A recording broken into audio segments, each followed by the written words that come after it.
बेटा एयरफोर्स वगैरह परीक्षा में लॉजिकल चीज़ें हम कैसे समझेंगे कि एक्सप्लिसिट फंक्शन क्या है और इम्प्लिसिट फंक्शन क्या है। नाम तो हम लोगों ने नाम सुन लेते हैं लेकिन उसका रीज़न नहीं जान पाते कि भाई एक्सप्लिसिट फंक्शन क्या है, इम्प्लिसिट फंक्शंस क्या है।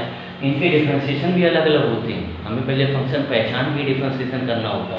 तो देखो बेटा हम y sin x ले रहे हैं, तो क्या y को हम x के फॉर्म में लिख पा रहे हैं? ऐसा तो नहीं कि x अलग जा रहा हो y अलग जा रहा हो। भाई y sin x यानी y को हम x के टर्म में लिख पा रहे हैं। इस एग्जांपल में देखो y को हमने x के टर्म में लिख दिया कि नहीं लिख दिया? y x उसके आप x - 5, आप x की वैल्यू कुछ भी पुट करो y वैल्यू मिलना शुरू हो जाएगी, आप x की वैल्यू पुट करो y की वैल्यू मिलना शुरू हो जाएगी। तो ये हो गया एक्सप्लिसिट फंक्शन। लेकिन जब x और y आपस में उलझे हो, एक की वैल्यू दूसरे के टर्म में पता चला एक की वैल्यू निकाल लेकिन दूसरा टर्म भी उसके साथ में आ रहा, या दूसरे को निकाला तो वो पहला टर्म भी आ रहा। देखो जरा y sin x + y, क्या यहाँ से तुम देखो y को x के फॉर्म में लिख पा रहे हो पूरा? देखो यहाँ पर y, हम ऐसा थोड़ी करेंगे y को उठा के यहाँ ले आएंगे। भाई ये तो एंगल है, ये तो उसके साथ में रहेगा।